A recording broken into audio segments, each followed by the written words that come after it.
অন্ধকার রুমে তোমার পাশে যে নারী ঘুমায় সে হচ্ছে তোমার স্ত্রী। তোমার বুকে মাথা রেখে তোমাকে জড়িয়ে ধরে যে মেয়েটি ঘুমায় সে হচ্ছে তোমার আদরের মেয়ে। তোমার পাশের রুমে যে মেয়েটি ঘুমায় সে হচ্ছে তোমার বোন। দেখো, যে নারী তোমার জন্য রাত জেগে কান্না করে, তোমার সুখের জন্য তাহাজ্জুদ পড়ে, সে নারী হচ্ছে তোমার মা। ওই দেখো, তারাও তো নারী, তাই না? ওই তাদের ওপর তো তোমার কখনো খারাপ নজর পড়ে নাই? তাহলে বোন তোমার পাশের রুমে একা ঘুমায়, তোমার মেয়ে তোমাকে জড়িয়ে ধরে ঘুমায়, কই তাদের ওপর তো তোমার 1%ও খারাপ নজর আসে নাই?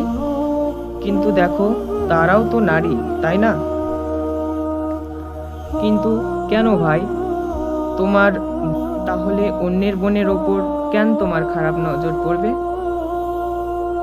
হ্যাঁ, মানছি যে কিছু কিছু নারীরা আজকে অতিরিক্ত খারাপ হয়ে গেছে, হোক না তারা খারাপ, কিন্তু আমরা পুরুষরা আমরা আমাদের একটু চিন্তা ভাবনা, আমাদের নজর একটু ঠিক করি, তাহলে এই সমাজ থেকে ধর্ষণ নামক শব্দটি একটু হলেও কমবে। হ্যাঁ, এখানে একটা কথা আছে, ক্ষুধার্ত বাঘের সামনে যদি মাংস রাখা হয় তাহলে বাঘ কখনোই মাংস না খেয়ে থাকতে পারবে না। এরকম হয়তো লজিক অনেকেই দিবে, কিন্তু ভাই দেখো, পশুর সামনে মাংস রাখলে খাবে, স্বাভাবিক, কিন্তু ওই লজিকের সাথে এই লজিক মেশালে তো কিছুই হবে না। পশুর ক্ষুধা লাগলে সে খাবেই, ওর পরকালে কোনো জান্নাত জাহান্নামের হিসাব নাই। কিন্তু নারীরা যদি তোমার সামনে শর্ট ড্রেসেও আসে বা বোরখা পরেও আসে, তুমি যদি তাদের ওপর খারাপ দৃষ্টি দাও, তাহলে পরকালে তোমার একটা হিসাব নিকাশ আছে। আজকে ভিডিওটায় মেয়েদেরকে নিয়ে কিছুই বললাম না, এর পরের ভিডিওতে অন্য কোনো দিন বলবো ইনশাল্লাহ। যাই হোক, তুমি যদি ভাই ছেলে হয়ে এই ভিডিও দেখো আমার, তাহলে এই কথাগুলি একটু ভেবে দেখো।